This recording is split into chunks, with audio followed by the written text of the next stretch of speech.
This is Guardian Radio, your station for up-to-the-minute news and intelligent, interactive, and engaging conversations. 96.9 FM. The views and opinions of the hosts and guests are their own and do not necessarily staff of Guardian Radio. You're listening to Talking Heads with Naughty and Mary Jane. Only on Guardian Radio, 96.9 FM. They say the sun and I shine for all, but in some people's world, you never shine at all. These roads of flames are catching a fire.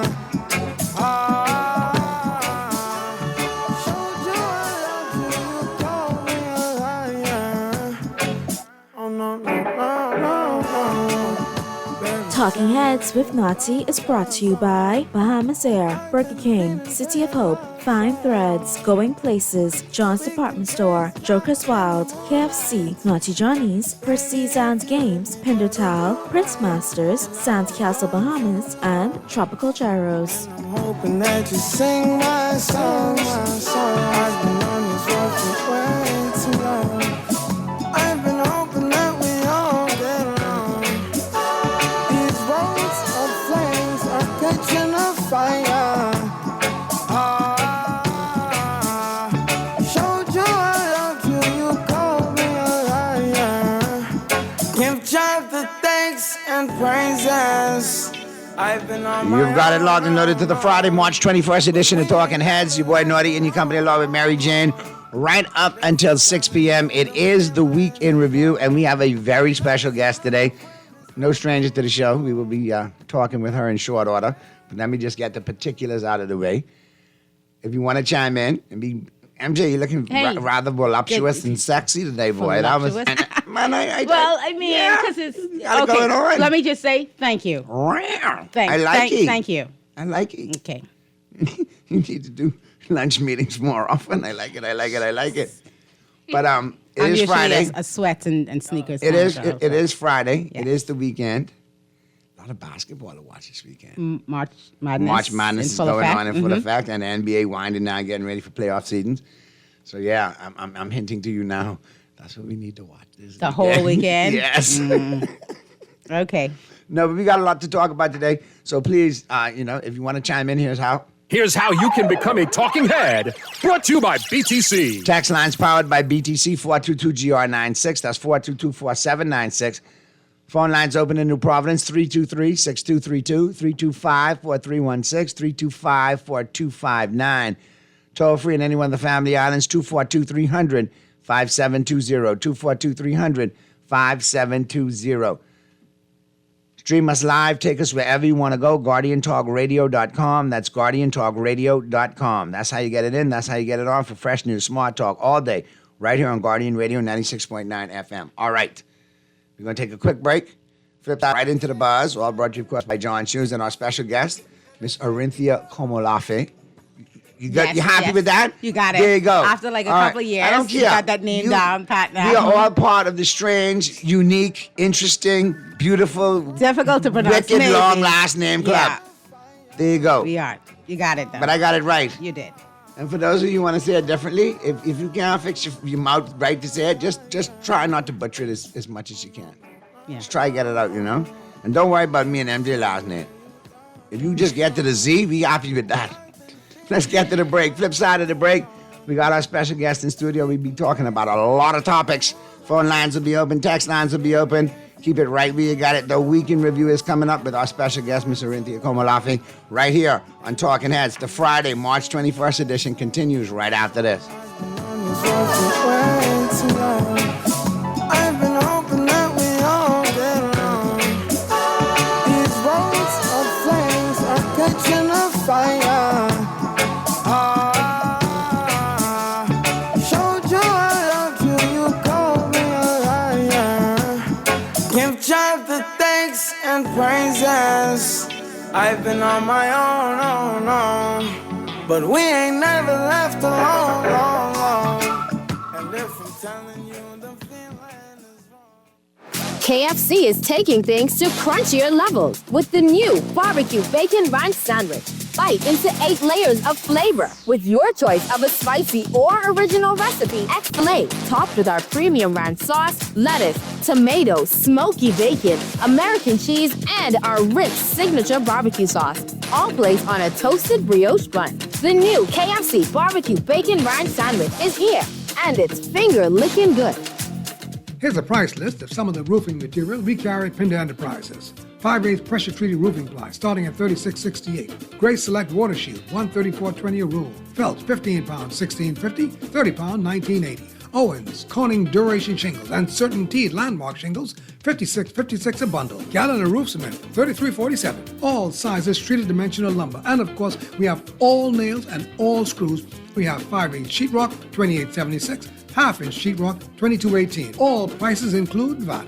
John Shoes and Accessories is your one-stop shop for all your footwear needs. You will find what you're looking for among the growing collection of classic and trendy styles with new arrivals every week. John's covers the whole family and has great prices, helpful and friendly customer service. Your experience shopping with us will be time well spent. Shop with us online at www.johnshoes.com. John's also now carries small home appliances. So come on into John's, located on Rosetta Street in Palmdale and Carmichael Road West. John's, we put fashion at your feet. We're still here. Since 1941, the Armory Company has been your trusted partner and one-stop solution for all your business and technology needs. From printers to copier leasing, point of sale to cloud video surveillance, and access control to ATMs, we've got it all. And we ship to all family islands. Call our dedicated customer service team now at 397-1600 or visit us behind Wendy's on Mackey Street and experience excellence that stands the test of time. The Armory Company. Your success is our business. Crunch your hunger cravings and satisfy the whole family with KFC bucket meals starting at just $20. Get freshly prepared golden fried chicken, favorite large size, for flavor that will make your mouth happy and your feet dance. Order online or WhatsApp hi to 557-3663 to grab your KFC bucket today. Big flavor, bigger value, and always KFC. Finger licking good. You're listening to Talking Heads with Naughty and Mary Jane.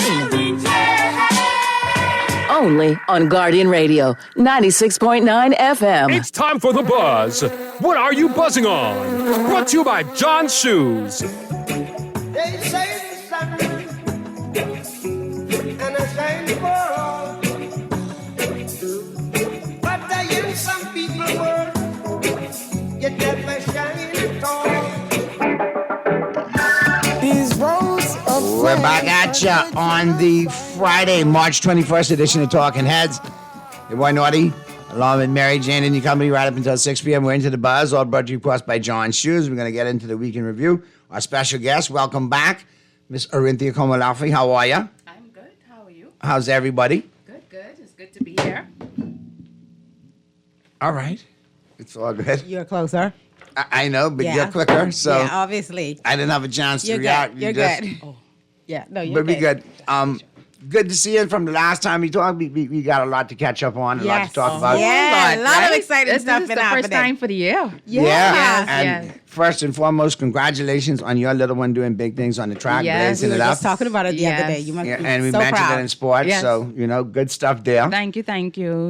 And we haven't talked since we got that gift from basketball heaven in the form of Luka Doncic. You think the future that's a gift, or- Man, listen, that's You don't bigger, think so? That's a bigger gift than LeBron, yeah.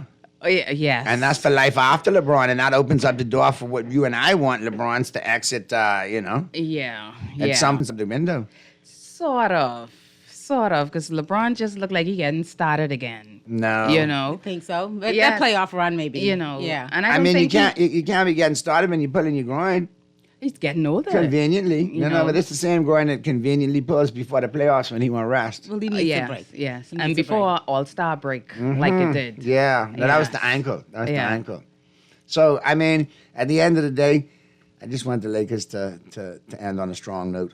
And I think, as they wrap up the LeBron era, they got a lot to look forward to with the Luka era. And you may not be a fan of Luka, but I think by the end of it all, you'll be a fan of Luka. I hope so. I'll see. I don't know. I was kind of hoping for somebody like Giannis to be traded there. And, you know, I really think he could have brought back that whole Kobe, Shaq era, that Showtime era. Well, I mean, you look at Luka right now. You gotta give him a chance. He's looking a lot like Magic used to look in that Showtime era. The big guard, and he got that Kobe Mamba mentality. He will shoot it in your face. He looks he'll good. Make you pay, I just wonder about his durability. He's going to work now because the pressure of being under the lens of the LeBron fans. He needs an offseason of conditioning and laying off some of the fatty foods and all of that. Yes. I give you that, but I ain't think nothing the wrong main with the jump question shot. is, why would the Mavs trade such a generational player like that? You know, there's just something that I think that hasn't been fully, that Nico Harris and those have not fully told us what is going on there. True. And the league knows about it. And the commissioner knows about it. And he said nothing. They allowed this trade to go through. I was just shocked that they allowed this trade to go through. We will have a story later. No, we don't have to I think it'll in be his defense, though, Nico has been accused of making some bogus He's done moves some in the boo-boo past, deals right? with, So with Nike, missing out on signing Steph Curry. I mean, how could you let Steph Curry go? He showed up So he may not be, you know. So I mean, we could talk about Steph, Well, hold on. you know, but then Kobe he got Kobe from Adidas. Kobe was gifted to him from Adidas. Yeah, well, you know, he's good friends with what's his name, Rob Pelinka, who I say should be traded too. Correct. No, and see, Nico Harris and Rob Pelinka were cool. Obviously, Nico wanted a win now situation. Rob Pelinka wanted a future star to replace LeBron afterwards. It was a meet in the middle. They could get it done. LA could pay for him. LA could afford him. Well, he wanted a win now position, and look what happened. AD went down, Kyrie went down, and last night, if you look at even just the role players that played the Bucks, like that was terrible. You know, so you cannot. I don't know what the Lakers is doing because the Lakers is a win now franchise, right? And should be, who is coming up now that is going to be paired with Luka? That's going to take the Lakers. You got Austin Reeves. to You got Dalton Connect. You got Richie Hachimura. You got several young guys on there. Vanderbilt plays good defense. Dorian Finney-Smith. I think. But I mean, like free agent, like superstars. Who's coming up that you're going to? I'm pair sure you with got to Luka? look. You got to look and leave that for the off season. But I'm sure Luka will be more an attractive, get. I could get behind Luka. I think if people will Lakers be- go and get Giannis. Like I could I see think you that. just like Giannis. I love Giannis. But Anyhow. I think Luka and Giannis could recreate Magic and Kareem. Well, that would be a we loaded got team. to talk about that. We got to have you back in the 5 o'clock and talk Right. about that. But we got a lot of other things to talk about too. But you know that Laker bond, you got to always, when you see a fellow Laker, it's like, all right, we're looking better. You got to talk. Yeah. All my Laker fans then- too who don't like Luka, they like to trade. They like to trade. Now we got to talk as Bahamians. Yes. What's going on since the last time we talked? I think Man, it's gotten like the old people. going on. I think like the old people say it's gotten worse since we talked the last time. Yeah, absolutely. It's just like a terrible level of governance that we're living under, but it's being crowded by a lot of PR. I hope you see there's a lot of public relations that is going on, but underneath the surface, there's absolutely nothing going on, nothing of substance, nothing that's going to have a generational impact, at least not for the average Bahamian, but you do see some things in the media that's going to have generational impact for a small number of individuals. Yeah, some long-term deals as well as some things on the horizon that may threaten, just our way of life, because if the cost of living increases too much, we're going to be in even more problems that the cost of living can't increase anymore. I mean, absolutely, it absolutely can. It can. That's the scary thing. We got the cost of living. We have oligarchism sleeping inside the country again. There's a lot of things that is going on that is, a lot of people, I guess because it's so much that's going on, people can't keep up. Right. But it's really going to have a negative impact on where we are, where we're going, and what the Bahamas could look like tomorrow. One of the things that's in the news right now, since this is the Week in Review, but we're getting more information as the week goes on. But one of the things I think a lot of Bahamians should be concerned about is what's happening with the U.S. port fees, the potential for it to rise up to $1.5 million per port call. Per port call, yes. And that would be devastating for us. Absolutely. Absolutely. When you look at a company like, I think it's Tropical Shipping, they say they make a port call at least, 3 times a week? 3 to 4 times a week. 3 to 4 times a week. So what are we looking at there? That's already Almost right there. 6 million. Almost $6 million dollars, depending on how many times they go there. And I understand the CEO is going down to Congress and he's going to appear before Congress on Monday. And, I find that very interesting. And he's going there and he's lobbying He's working on behalf of Bahamians and this Bahamian government doing. Absolutely. Right? There's no presence there from the government. Which there actually should be in a situation of this magnitude. Considering that we do so much import-export with Florida, Yes. and if you look at the numbers when it comes to Bahamian expenditure in the state of Florida, we're part of that bottom line. And we're known and recognized part of that bottom Absolutely. line. So why is there not government major representation? contributor. Yes. The thing is, if this deal goes through, and it could actually drive up inflation by 25%. At least. At least. At Do you know least. how significant this is? This should be something that the whole of government 25% is just at the bottom of it because we're only looking at it from the lens of Bahamas to America and vice versa. Right. But you have to take the whole global picture into effect because they said that there are some 75 to 80% vessels that are made in China. And they are making ports of calls in the United States. Right. And if you have Chinese suppliers and Chinese producers also in business, of course, everybody's in business with the United States. They're the number one consumer in the world.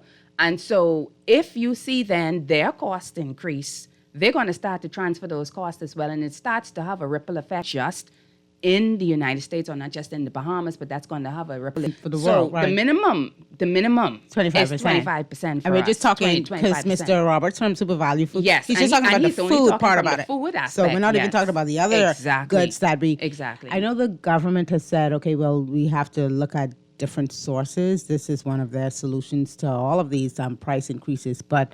Like you say, most of the time sources, they go it doesn't- to the but United listen, States. United States still. is the brain. Right. You know what I mean? They still when go you there. talk about United States feeds the world And- for the most part. Right. Right? Because they are the number one consumers. So everybody's trying to get into their market. Their current political leaders understand that now, but they are understanding that to the detriment of nations like ours. Right. So even if you're going to be looking at alternative areas, where are you going to go? Because all of those persons are going to be impacted as well. It goes back to the point that I said, if all of these Chinese vessels are out there on the seas and they're all making ports of calls to the United States, or they're making ports of calls in companies that have business with the United States, that's going to impact the cost of goods. Even if demand doesn't necessarily change, because the demand might just be stable. It may Right. be the same demand, because Right. you know where there's more demand, the price increase. Of course. But the price can also increase because their cost of production increases because of this And tariff. this is what we're looking at. Yeah, exactly. In this situation. So we have Ms. Roberts saying that he's spoken to Tropical CEO, Yes. Mr. Mr. Tim Martin, I think his and that Mr. Martin is going to go, like you said, and Yes, testify present before Congress. So what should the government's role be in this? Because aggressive response so far from our government with the potential of this happening. I want to see more action. I want to see more movement. I feel like they should be in Washington as well. Absolutely. You know what I mean? There should be a coordinated response. If this is our one shot, and I'm sure we have other channels, we have other diplomatic Yes. channels, but if this is going to be a situation where you have Congress as opposed to the executive branch, which has made the decision, but you can appeal to Congress, this should still be something where it's like all hands on deck. What are your thoughts? Absolutely. Well, first of all, to your point, they should be lobbying. We've heard nothing of substance anyway from the Minister of Foreign Affairs on this issue. He's still in communications discussing the whole Cuban issue, and I know we're probably going to get to that. Right. But we haven't heard or seen anything from the government that shows that they even have what's going on in the United States on the radar, period. Right. Because we knew, if you were watching the presidential elections, everybody knew that if Donald Trump won the presidency, that a trade war was looming. Right. And of course, we are now in the midst of that. We're moving toward that and moving toward that very swiftly. You didn't hear anything from the government talking about any preparations that they would be making in that regard to be able to ward off any effects that would happen. And of course, you cannot avoid it, but you can try to mitigate against And the prepare your challenge. people Exactly. for it. Mhm. Exactly. So one, we're not hearing enough from our Minister of Foreign Affairs and with conversations that he's having with the local embassy here or the persons up in Washington. We haven't heard anything from our, we have an ambassador in Washington. Right. We haven't heard any public statement there. So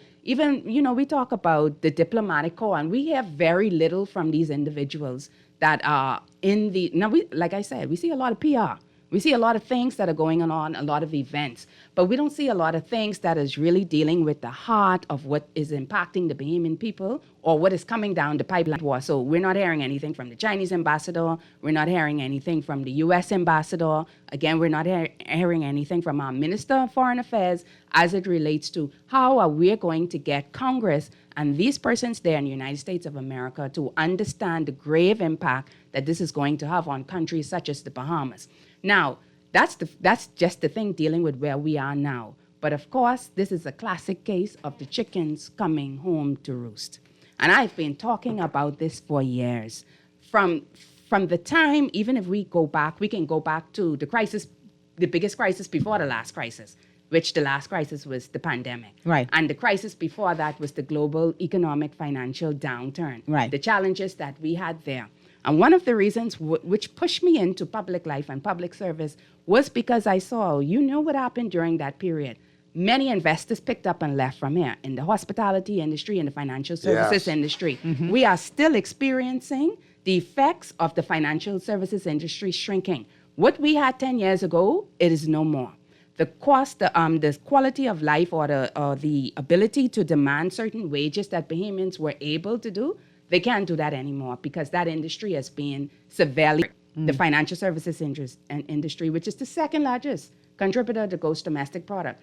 But we also saw the challenges that we face in hospitality. So I wanted to get involved in public service so that we can put forward policies and empower Bahamians to get involved in industries like agriculture, like energy, so that we can move to food security, we can move to energy security. Because these are the challenges that you're facing now when you talk about the fact that this is a country that imports almost everything that it consumes. Absolutely. And we go in and year out and not do anything to try to address that particular situation, understanding they didn't want to look at it then during the global economic crisis. The pandemic should have opened our eyes, for sure. Even before the pandemic, from the first Trump administration, right, where he was imposing tariffs on China, and that was the prelude to this massive trade war now. And Trump is back now, and Trump has come back with a vengeance with because people that it's China, it's Canada, it's right. Mexico. That with an administration, I know before the first term they used to talk about, well, there's still adults in the room. Yes. Everyone that he has now in the room is a loyalist. They have their plans, and their goal is to help him execute these plans. So if he says, this is what I'm going to do, he signed an executive order, I guess we'll watch how that play out, to dismantle the Department of Education. Yes. One of the things that he said he was going to do. And he said that. So he didn't lie to the people. He's Everything he said he was going to do, he's doing. He is actually doing. Yes. But I think that if you were of that old way of thinking of, oh, well, he's just talking that to get elected, like a lot of people around here do, right? Just say certain things. Then you're in for Trump surprise. was the last one to think that kind of mindset. Right. Right. So now he's doing what he says he's going to do. Are we prepared?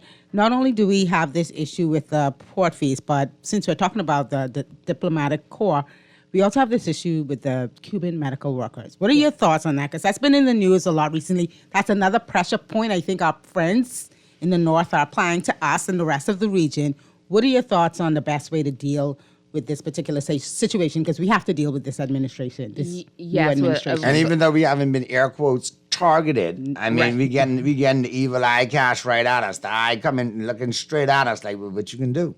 Yes, so we're still in the program, and the question is, what is the position that we're going to take on it, right? And again, it goes back to the chickens coming home to roost and the lack of preparation, because I heard the Minister of Health in his pronouncement, he said that if it's going to impact the optometry industry and the eye industry, obviously, where they have ophthalmologists and optometrists. And this policy that we have where Bahamians go there, get their eyes operated on in Cuba. But then a part of the deal is that when they come back here, the follow-up doctors are those Cuban doctors. And so the question goes back again to, and I understand the challenges that we're facing there, and I think there's more that needs to be understood there, and where Marco Rubio, those are going with this particular policy that they are talking about. But I'm trying to understand exactly, because I don't have a full appreciation of why this is not something that cannot be done within the confines and within the contents of the Bahamas. Right. And why the expertise is not here, and why we haven't built up the expertise. I can understand implementing the program initially, but I'm trying to get a full appreciation as to why we haven't been able to build up the expertise to be able to address any deficit that we might have even in our own industry. In the same breath, the minister talked about the fact that while he was speaking, there was firms in the United States actively recruiting Bahamian medical professionals. Right, which here. they're very And- successful at doing. Yes. I want people to understand. When I say I don't understand, it's not like I'm dumb and I'm ignorant, but I'm just trying to figure out, we farm out our expertise only to bring in import the same expertise. So this is, And it's what about- I'm trying to it's And understand. now it's not about only the we're pay importing scale, correct? expertise, but Right. we're bringing importing expertise is now giving us, our neighbors to the north, giving us the side eye. Exactly. Right, and it's Yeah. it's an economic question, right? Yeah. Because apparently the Bahamian, the And who are we qualified paying? Bahamians are paid more. They get more benefits, and then the ones we are bringing in are paid higher than what they would be paid in their nations. But here's a little suggestion. We compensate Bahamian medical professionals, commensurate to what they're recruited by around the world, make them allow them to stay home and increase the product here and increase the healthcare services here and allow them to shine here, and we don't have to import or export or do any of that. That makes too much sense, you know. Sorry, yeah. So that makes too much sense. That's probably what they should Yeah. do, but they're not going to do it. But I did hear the Prime Minister say, and as well as the Minister of Foreign Affairs say, that they are looking into the labor practices, but they believe that we follow the labor practices, and I believe that we do. I'm You sure. know, I'm I sure believe that we here in do the as well. I country. don't Yes. think that we're running afoul of any international Yes. labor laws, because Right. we wouldn't do that. We just have a new player in town with a new way of looking at things. Absolutely. And with the ability to now put some pressure on us in different areas, Mm-hmm. and it feels. I mean, it's aggressive. Even if you just watch what's happening with the United States and their besties in Canada, But that's- you can tell that a lot of these pronouncements that they make, these diplomatic pronouncements, are going to be aggressive, and they're going to expect people They to are. fall in line. I've told folks, look, if Canada's getting pressure, if Mexico is getting pressure, we soon on the list to get pressure. We right there. Even if we're not on the list, just like the global economic crisis, we are going to experience whatever pressures they get. Right. Right. So take, for example, you raised earlier the port fee.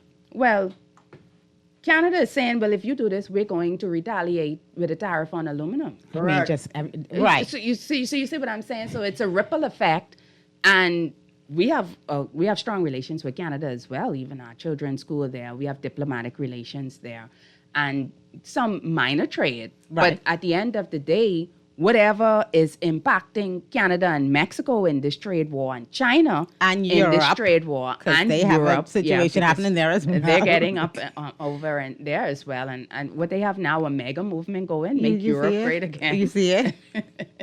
You Increasing their defense spending. I mean, the world is the world is changing. I think we have to accept absolutely. that. Absolutely. You look at this Trump administration, and we anticipate it'll be a few more years, another 3.5 years or so. But the lasting effects of what happens during these next few Yes. years is going to be felt for a long time. It will be, because even those tariffs, people don't realize this, but even the tariffs that Trump imposed during his first administration, the Democrats never overturned those. And as a matter of Right. fact, when they were coming up for expiration and to increase, just as Trump himself proposed to increase. So people have to realize this is not necessarily a Republican or Democratic policy. This is an American policy moving toward what their sense of dominance is in the world, again, understanding the rise of these tiger nations. Right. China at the they're forefront. resisting the multipolar world. And BRICS, exactly. And they're being very Exactly. aggressive right now in the way Absolutely. that they're resisting Absolutely, because they are losing ground. And even if you look at Caribbean and America, Latin America. Yeah, the Americas yes, in general. if you look Mhm. at that, just the whole nature of who's investing in our countries have changed. Yes. than when we came at the top of the millennium. Right. You know, probably we had the last set of investors like massively coming from North America at the top of the millennium. But now you have massive investment that is coming from Asia. It's coming from the Middle East, from the Arabs. That is where the money is. I mean, Right. these people have money for days and for days and for days.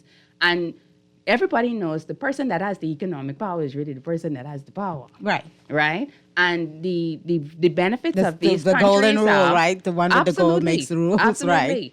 And the benefits of these nations is that they have people, because they have large populations. Sure. They have money, and they have land. So they have the ability to. And if you're the United States of America, the great United States of America, you're going to be threatened by that. Absolutely. And it's the little boys and the little girls like us in the Caribbean and in Latin America, and even to some extent the continent of Africa, even though they are making their own moves there, we're the ones who are going to be on the receiving end of the stick, which usually it turns out not to be to our benefit. We have to be so agile, I think, in responding. And we have to like plan ahead. We've had so many opportunities, I think, to prepare for moments like Absolutely. this. But they've gone Exactly. less than Kicking stellar. the can down the road. Right. And so now Yes. we're at a point where we really are going to be pressed unless, now we're relying on our diplomats to make sure certain things don't happen in this Yes. moment. Yes. Knowing that down the road, Right. because even if we get a temporary reprieve, okay, Yes. the port fees don't go up now, but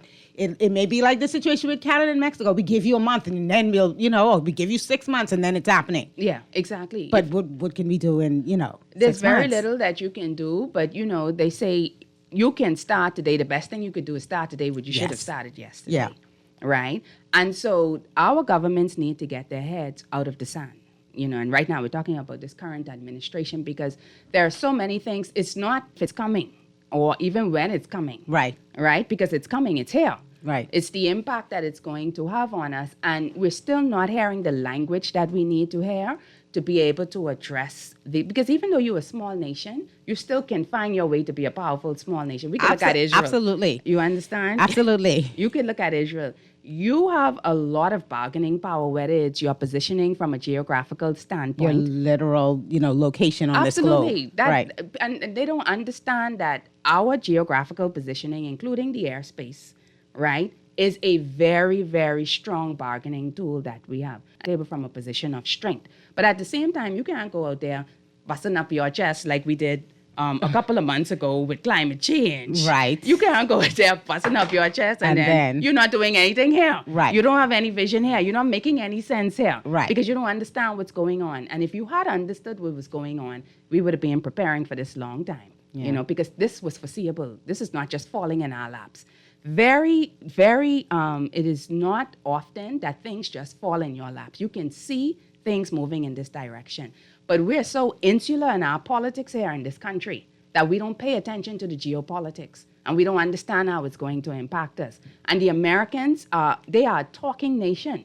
If you're a Bahamian politician, you shouldn't just be watching Guardian, Eyewitness, JCN, all of these local networks. You should be watching Fox. You should be watching CNN. You should be watching MSNBC. You should be reading their journals because what they are doing up there impacts what is going on down here. And then you would be able to inform your vision as well for this nation and moving forward if you understand these things. And, as controversial as it should be, you should also watch Al Jazeera. I watch Al Right. Jazeera News. No, Whoever you watch. Yeah, I check that out international as well. news, BBC as well, because Right. people don't want to watch these things because they don't have the time, but you must make the time. Especially if your business is setting policy for a Exactly. whole country. Let's get to some of these texts. Good day, Naughty and MJ. Is there a road tax in the Bahamas? I define in the Oxford Dictionary that a road tax is a tax for a vehicle to drive on the road. Well, I guess maybe they should have defined tax as well, right? We know what we pay to drive our cars on the road, so I would say yes, there is certainly is there's a some road form of tax. taxation there. Yeah. You got to, read exactly It's what not it is. just free. No. Right. Good afternoon, Naughty and your guest. In reality, those tariffs will take effect. Trump has gone out of his head. I guess you're, referring to when we talked about the tariffs and so on and so forth. Right. I mean, the reality is that we have to deal with the U.S. Implement. And even if you don't agree with a lot of the policies of this new administration, getting rid of the department, all these things that a lot of us will find like just amazing that you're not fixing, you're just doing away with. But the reality is that we have to deal with this administration. And I'm finding that some countries, particularly more liberal-leaning countries, are having a difficult time right now because some of these moves are very extreme if you have a more liberal outlook in the world. But we have to be prepared. We have to, make sure that our people don't suffer, even if you consider this some sort of fit that the United States is having right now. Yeah, I mean, and the United States is just doing what the United States does, right? Right. They're governing in their best interests. Their Absolutely. foreign policy is always about U.S. first. They're not thinking about the Bahamas No, when they're just extremely aggressive now because Yes. they feel like this is a time frame now before Absolutely. Things change. Let's get to the phone lines. Talking Heads. Hey, Naughty, it's Nico. How are you? Hey, what's happening, Nico? What's going on? Not a whole lot. A great conversation you guys are having. And your guest is pretty much right on in regard to the insular approach that most administrations have. Now, the financial decline ultimately began under the Clinton administration with the erosion of the IBCs, and then it went, and he was in for 2 terms. Then you had Mr. Obama that came in and jacked up, literally messed up everything with the bank secrecy. And then you had Crooked Joe who was in, made a mess of everything. Now, the president that is in at this point in time, he made it abundantly clear from the first term. And he told the American people what he was going to do because their entire economy is in grave, grave trouble because of the overspending and everything else. But the evidence has to be provided in due course. Now, the trade wars, as Ms. Komalafi had indicated, had begun ultimately under the first administration, and then that was all cut short because of the pandemic and the like. Now, what is the ultimate goal of the Americans are, as you guys have already discussed, they are concerned about themselves, which is all fair in love and war, and they're trying to make an even playing field. The collateral damage is immaterial at this point. Now, how long is the trade war going to go on? This is all in negotiation at this point. Now, is it going to go on for 5 years? Who knows? Highly unlikely, because the knock-on effect to all the countries involved are going to be quite dire. So it's a matter of how long they're going to be able to negotiate. Now, this administration that we have, and Ms. Komalafi are fantastic. We're not hearing anything from anyone, the Ministry of Foreign Affairs. The question then one should ask, are the Americans actually talking to these guys? They've turned them back on them since the problem with the drugs being flown into the United States. Yep. So trust has been damaged. Are they in dialogue? They're not telling the Bahamian people anything because actually we don't really matter. What they do is what they do. So in my humble opinion, the Bahamian people have to speak up louder, do what Ms. Komalafi is doing, speak up, because the United States is a country of action. And we have to become a country of action. And we can talk till we're blue in the face, but what has to happen is there has to be significant changes. We need people that are willing to make those changes, like the United States has done with the mass election of President Trump. We have to get somebody in and drain the swamp here, and then get on better footing with our neighbors all that are close by. So there's so many variables that have to be taken into account. We are so far behind the 8 ball that the 8 ball is almost looking white at this point because it's so far down the line. Good so stuff, there has Nico. to be We got mass it. correction. Let Ms. Komalafi and M to answer to some of those points as well. Your thoughts? No, I think he said it all. He hit a lot of points. And Right. It's good to know, it's always refreshing when you have Bahamians that are in the environment that are thinking the same way and talking about these things. But, they tend to get clouded into all of the other drama that we have going on that we don't really get to talk about the real issues and go beneath the surface of everything that's going on when it comes to governance in this country. What are your thoughts? One of the things that he mentioned that I thought was interesting is he said we need someone that's going to come in and do like a cleanup. Just Absolutely. clean up. I mean, there's just so much you have to do. If you just look at everything, and I don't know, I think we're going to get to some things later on down in the show. Yep. We need obviously we need a clean slate. We need to start from the bottom. We need somebody who's going to come in, and when I talk about somebody, we're talking about a group of persons that are just going to come in because one person alone cannot do it. It has to be a group of individuals. It has to be a mindset.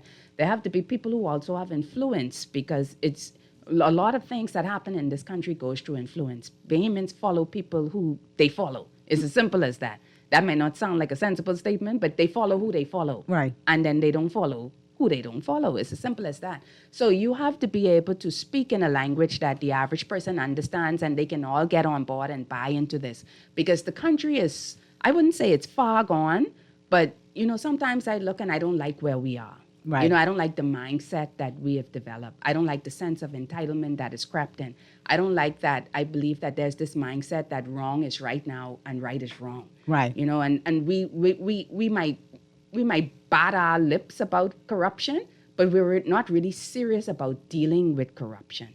And when you bring it to the fore, persons, this mindset that I believe is set in is that that's okay as long as I can get mine. There used to be consequences, right? Like there was a time when being over the past few months in particular would have resulted in people stepping down or being removed from their position. There's no honor. There's no integrity anymore. But that's not happening. It's not happening. And, when I was younger, people used to say, well, people only get involved in politics so they can look out for themselves. And I didn't believe that 15, 20 years ago. And I honestly don't think that was the case for the majority of the politicians back in those days. But it's hard now in the face of what we see to say that people are not getting involved in politics where they have access to the public treasury, funds that are not theirs to be able to improve their own personal lives and their quality of life and their standard no of accountability, living. no FOIA, these things. No transparency, no accountability, nothing. Right. All right, let me get a couple of these texts because we're getting almost to that time. We got a call we're going to get in as well, too. All right, here we go. Naughty MJ, don't cry. Our rude awakening is coming. Depending on other men for 50 years, what do you expect? The American government isn't on our run. Y'all messed up from the Bahamas, from the original Bahama and the FTX sagas. Here's another one. Naughty, good afternoon to you and MJ. Please ask your guest, why is it still taking 2 weeks to open a bank account in this republic?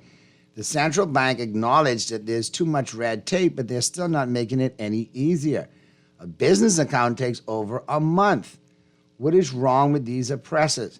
How can this be fixed? Please ask that to Ms. Komalafe for me. I mean, I can't even be diplomatic about this anymore. It's just sheer incompetence. Right. That's all it is. Right. It's just sheer incompetence because it boggles my mind. And the text is correct. Like literally, you can jump on a plane right now, go to the United States, and you can open up a bank account in half an hour. Mm-hmm. No, absolutely. In but half an it hour. used to be that way. Yes. It was never this long process about 20, 25 Never. years ago. No. You could open with the required documents. You could walk into a bank, walk out with your bank card and your Absolutely. savings account or your CD account or whatever the same day. That was a possibility Yes. about 20, 25 years ago. But now it is a long process. We did it for our son not too long ago, maybe last year. And it was a 2-3 week process. And I was just shocked and surprised. And you have to ask yourself, like, what is so difficult? Now, they would tell you, because most of the banks we have here are Canadian banks, that the approval is somewhere else, right, in some Right. other country. But still, that doesn't make any sense.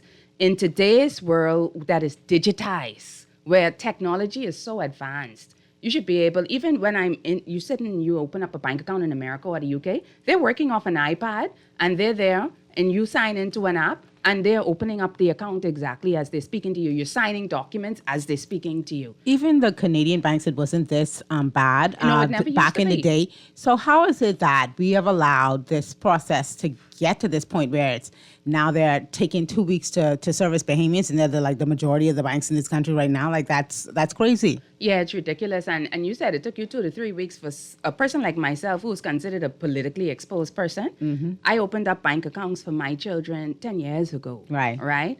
And that took 3 months. I'm not even joking. It took 3 months. I wouldn't even want to open a bank account for them today. And I feel sorry for them if they have to open up a bank account because they ultimately have to answer that question. Are you a politically exposed person? I've been in and out of the PEP system. Right. So Exactly. I know it's difficult. Let me get to these texts. We have a and lot got of couple callers calls. on the line. And we got to go over a couple of people. Naughty, your previous caller, is he taking a first guess? He sounds like a real hardcore white Trump supporter. I wonder if he out on his Trump. We as a people are fully aware of these stupid policies that exist in our day-to-day life that make absolutely no sense, but we will not fix it, nor will our administrations fix it. MJ, I hate to say it, but we are a failed state. I'm just not going to subscribe to that. And is that the same person? Because you No, guys no, have been that's a trying to different get me one. to say this forever. I will not call this country. I think I've It's not a failed explained state, why before. We are not a failed state. I know sometimes people use that hyperbolically, but that is not what we are. And I wish we would Bahamians stop don't want saying to live that. in a failed state No, environment. they wouldn't be able to text me and tell me, MJ, it is a Right, failed state. exactly. If we were truly in a failed state. We have so Naughty. much more to cover. I opened up an account in Freeport last week. It took me 1 day to open an account, and I opened it at Scotia. It wasn't that much of a problem. That's very interesting. Actually, you know what? Out of the, well, no, let me be quiet. No, it depends. All right. Let me It stop. depends on banks and it depends on It does. locations. It does. I got a juicy one here for you. What if America funds a coup here, Naughty and MJ? What would you do? What side are you choosing? America has the biggest embassy in the Western Hemisphere here in New Providence. Also submarines in Andros. We better pick our fights wisely. They can starve us, and Mr. Davis is our leader. Nation being rammed like Bamsey. Well, I'll just tell you like this. Thanks. Yo puedo elegir a vivir en España, en el País Vasco, en el Bilbao. Yo puedo salir con mi familia That's the y comedian yo no hat. me voy a entrar en ni un That's the pelea. comedian hat. That's Yo the- no hablo inglés, You better hablo tell them you guys español. joking. That's the comedian That's just a hat. joke. That's just the comedian hat. Okay. Now, but the Bahamian in me would let's- draw my line in the sand, grab my conch shell, my collect bottle, and I will go down swinging and throwing and slinging. That's what I will do. Because I know none of us having any weapons to fight like That's that, loyalty. but I will conch shell them to death. we have a lot of calls Let's on get the to the line that we phone need line. to get to. Good afternoon. You're listening to Talking Heads. Hello. Yeah, good afternoon, Naughty, and to the panel. Good afternoon. MJ, Good afternoon. Komalafi. I love listening to this lady. You know, the thing is, I got a joke for Naughty. I was just chiming in. I agreed with the lady saying, but, you know, the geopolitical upheaval or nightmare, I don't know how to describe what Trump is doing, right? But I'm saying that the politicians at home, you know, they will continue. I'm 60 years old. I'm disillusioned. And I just want to get this over with. There's a new word in town, Naughty, and maybe you can make a joke out of it. It's called hopium. Opium, I like that It's one. a new name for opium, opium because they sell hope. So it's hopium. Okay? Bless up. Yeah. That's all they sell. Have a good Good one. stuff. 52. I've heard We of can work with that. copium, We can right? work with that. Copium. 52. Yeah, man. And now First I heard hopium. of that, yeah. Yeah, that's Let's get to interesting. the other call. Talking Heads. Yes, a Naughty and Afi. Good afternoon. Let me just say welcome to the future. I've been expecting you. You know,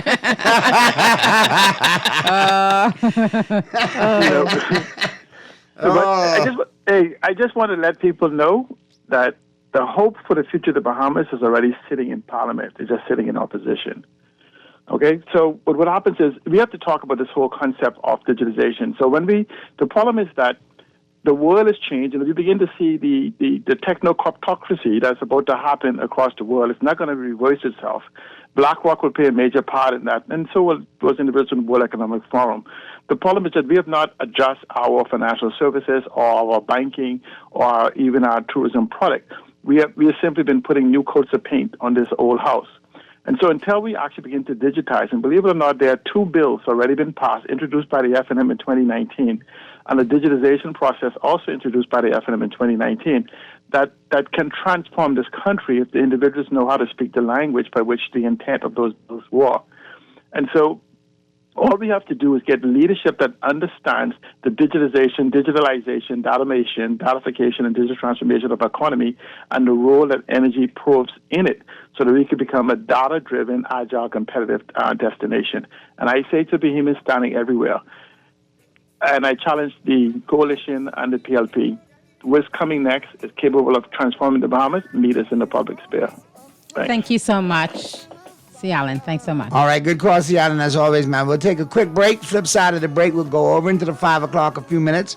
Yeah, with because our we have special so guest. many more. We have a couple of things that we And need plenty to more texts as well, too. to go over. So if you have a few extra sure, moments, sure. thanks. And then we might end with some more Laker talks, too, in the 5 o'clock hour. So Oh, keep it all right right. where you got it. All right, the Friday, March Pearly 21st coming edition through. Y'all got of the Talking Lakers. Heads continues right after this. If you with me, better do right. And I've been gone too long. And I'm hoping that you sing my song. All I do is win, win, win, no matter what. Feeling lucky? Here's Cuban Willie's numerology report. Brought to you by the Island Game. Hey, it's the weekend, baby. It's Friday. It's me, Cuban Willie, and time for my numerology report brought to you, of course, by the Island Game. And today is Friday. I have the double whammy sammy for you. The tres pelotas and the cuatro pelotas. The three ball today. The 2, 2, 2. The triple 2. Tres doses. 2, 2, 2, 2, 2. Play there and win with the Island Game in the 3 ball and in the 4 ball. You got the 84, 75. 8, 4, 7, 5. Play the moon with the Island Game. Stay for winning, my friend.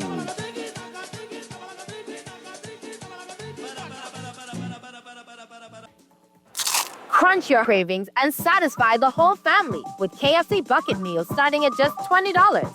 Get freshly prepared golden fried chicken, buttery biscuits, and add your favorite large sides for flavor that will make your mouth happy and your feet dance. Order online or WhatsApp hi to 557-3663 to grab your KFC bucket today. Big flavor, bigger value, and always KFC. Finger licking good. Refined style with elegant taste, then fine threads is your place. If you want those slacks hemmed or just taking the waist, then fine threads is your place. If you wanna look suave and debonair everywhere you go, like you're supposed to be in a video, wanna step out and look great, then fine threads is your place. Then fine threads is your place, is your place, is your place. Cancer Treatment Centers of America is now City of Hope, creating one of the leading cancer care and research networks from coast to coast, providing more of what you need. More locations means more care closer to home. More specialists means more expertise. More research means more breakthroughs. More advancements means more treatment options. And more options means more hope. Learn more at cancercenter.com.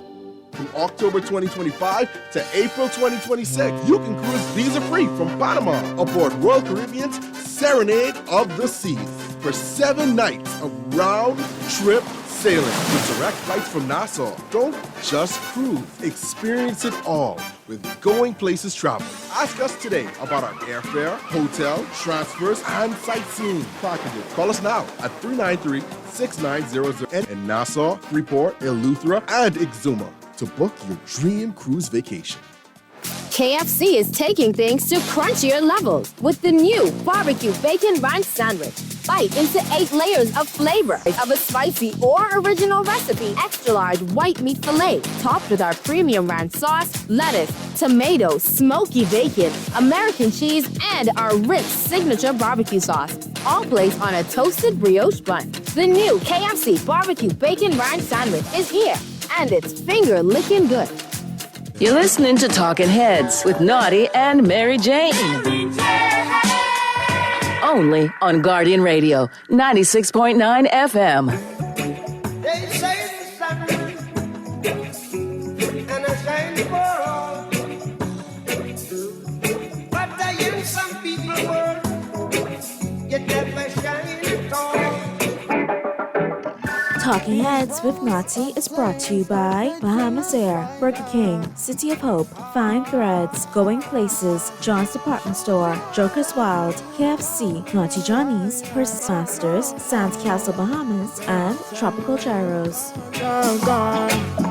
I've been feeling for your love so long.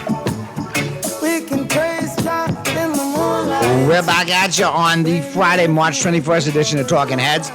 Naughty along with Mary Jane and your company right up until 6 p.m. Pearlie will be joining us in short order, but we are going over just a little bit with our special guest, Ms. Cynthia Komalafe. A lot of things we're talking about, a lot of text to answer, still got some calls to get to. But continuing the conversation.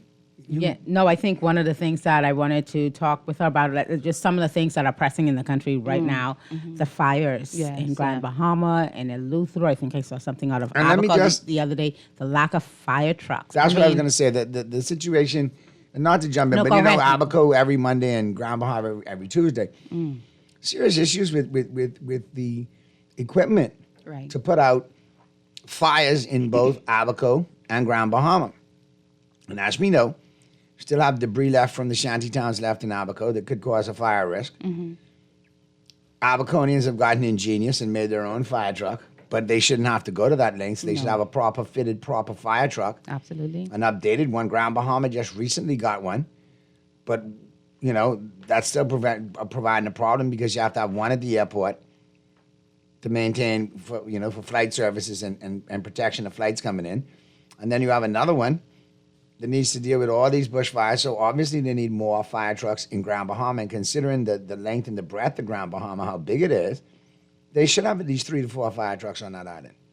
Yeah, they should. Because if you look at the settlements. Absolutely. And first, I just want to say that our thoughts and prayers continue to be with those persons because, while thankfully we've had no casualties, there are people's mental health are being impacted by this because there are people who are in fear of whether this fire, particularly down in Eleuthero, whether this fire is going to impact their livelihoods, whether it's going to impact their homes. And this goes back just to an issue, it goes back to, again, lack of planning, poor governance, lack of resources. I mean, we can talk about this over and over again. I don't think in the 21st century where we understand the nature of our nation and its archipelagic nature, and more specifically, when we zone into these islands and the fact that there are miles that separate one end of the island to the other end of the island, that we should have adequate planning when we're talking about contingency planning for disasters like storms, like fires and any other natural disasters, or even man-made disasters that can result. Even as I understand it, I think it was reported that the fire, the one that was up in Eleuthero, was as a result of a slash and burn method, which is a whole nother conversation about agriculture and the policies that we have there and the guidelines. Whether that method is something that should be used, does it pose a danger to persons, because they do the slash and burn where they burn the vegetation and it's better for the soil. And so if that is the case, because it was reported that that's what started the fire somewhere down by a farm. So that goes to a whole nother conversation, like I said, as it relates to agriculture. But as we understood, this fire took place near Wims's Bight or in Wims's Bight, and there's no fire truck station there. So again, it goes back to the point of, and it was a couple of hours away. And we understood that there were private persons that came to their aid who had a fire truck, but they only used it for a certain period of time. And the residents, particularly the ones in Eleuthero, felt that they were fighting this whole mess on their own. And they're right to be upset. Oh, absolutely. They're right to be upset. Absolutely. Like, who's there, who's talking for them, who's speaking for them again, who's advocating for them, who's agitating for them. That's why we really shouldn't be surprised if there's no agitation and advocacy for us outside of the country, to agitate and advocate for you inside the country, including these islands where, in the governing party, they have 2 members of parliament up there. On the island of Eleuthero. They should be paying close attention because they've had issues with water, Absolutely. issues with electricity. I mean, come on. Eleuthero has really had a rough run of it under this current administration, but this latest disaster, again, it just speaks to the poor governance that we have. And this is why when you think about the Prime Minister who just wrapped up his mid-year budget debate, bragging about how much funds that they have collected, how much money that they have collected in terms of tax revenue and the tax revenue increasing. Well, first of all, you're richer, the public treasury is richer, but the Bahamian pockets are poorer as a result of it. Because this has been one of the most heavily taxed administrations that Bahamians can remember in recent history or recent memory, And while we're most vulnerable right now, post-pandemic. At the most vulnerable period of time, where the cost of living crisis was an issue that you yourself acknowledged in your blueprint for change. So you already knew you were coming into a cost of living crisis. You exacerbated that crisis by your increased taxes, more specifically your taxes on items that Bahamians go in the store to pay for every day, these breadbasket items. And you increase taxes across the board. I mean, you try to increase taxes in almost every particular area that you possibly can. And so we have this situation now where we're raising these funds and people are asking, well, what are you doing with these funds? Because when the fires break out in Grand Bahama and when the fires break out in Eleuthera, there's no trucks. When I'm driving on the roads, I'm falling in potholes, you putting my life at risk, you causing me all kind of physical harm, and you're causing all kind of accidents because people are avoiding these holes and getting inside and getting into accidents. You look at the state of the public health care system and you haven't seen any massive improvement there. You look at the education system and you're not seeing any massive improvement there. You know, you go to some of these schools and they said some of these schools were slated, for example, for the pools. They said that they were going to put in these pieces and they said that they were going to do these things, but these things are not being done. So where's the money? Now, we know they've spent some $60 million on travel since they've come to office. Which was a figure that blew my mind when I initially heard the $58 million. I was like, it can't be. That gotta be wrong. But I was informed. I was informed that it is. I don't want to. It is close to that. Change the subject, but I really got to get this in because this is kind of in my craw right here now, and I just got a little update. No more talk on the mooring issue. And this is coming from Tribune242.com. Prime Minister Philip Davis has dismissed further discussion on the Bahamas moorings controversy, declaring that the matter is closed and suggesting that no one will be held accountable for how the deal advanced without the necessary approvals. Now, my question is the deal now going? No. Or has it been nixed and now swept under the carpet? Ain't nobody gonna say nothing. I just want to make sure. So my understanding is the deal is not happening, but because when we talk about good governance, right? When we have, which doesn't exist under this administration. Let's make that clear. When we have instances like this, where there obviously something was wrong in the process, those involved in the process, and then you have the Prime Minister's office saying, okay, well, yeah, that wasn't going right. We cancel that now. Let's don't talk about it anymore.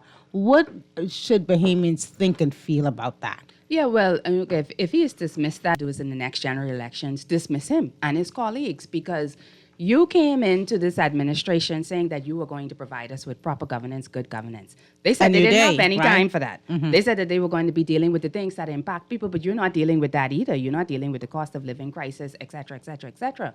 You know, but for the Prime Minister to just close this issue because he figure he can close it because he wants to close it, when it doesn't work like that, you know, and the Bahamian people really need to stand up, and I'm even talking to PLPs. You know, because we really should not be living under these conditions. We should not be subject to this level of governance.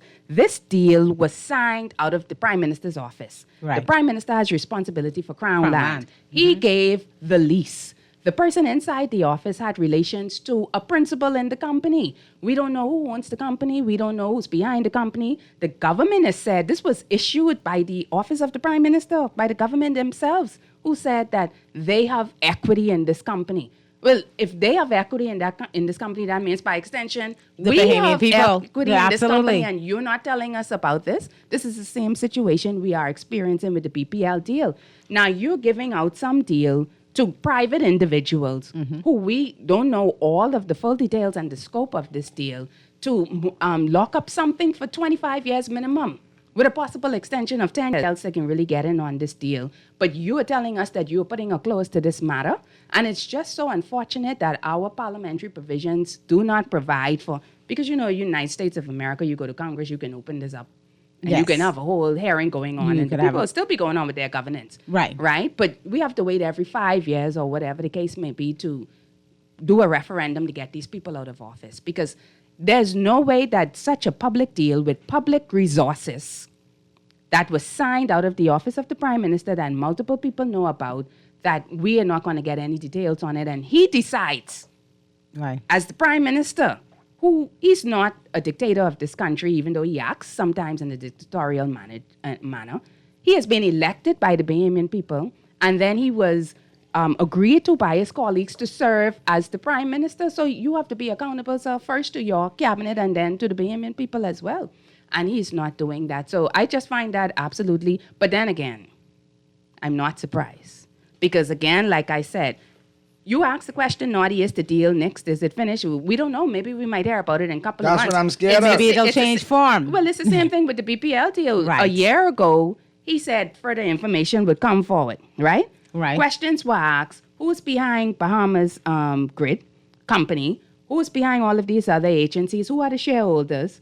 What's the amount of money the government paid in terms of its equity? Who are these private equity holders in Bahamas Grid? What are the full details of this deal? We didn't hear anything about it, and now we're faced with the signing this week, right? Right. So that's why I'm saying, even with the moorings deal, LNG and the with the LNG, right. yes. Again, a whole nother issue, not again following best practices and moving toward an RFP, because now we see that there's a new entity that's involved in this deal that was not initially involved in the deal when it first went out the RFP. Right. Correct. So transparent. Naughty, you talking closing deals what went wrong. What about the deal they stopped with a deputy commissioner? Y'all don't miss anything. Naughty, this is exactly why the U.S. government doesn't trust our government. We as a nation need to be punished and given a wake-up call. Mr. Mitchell already said don't question them about Freedom of Information Act. Well, obviously we need a Freedom of Information Act.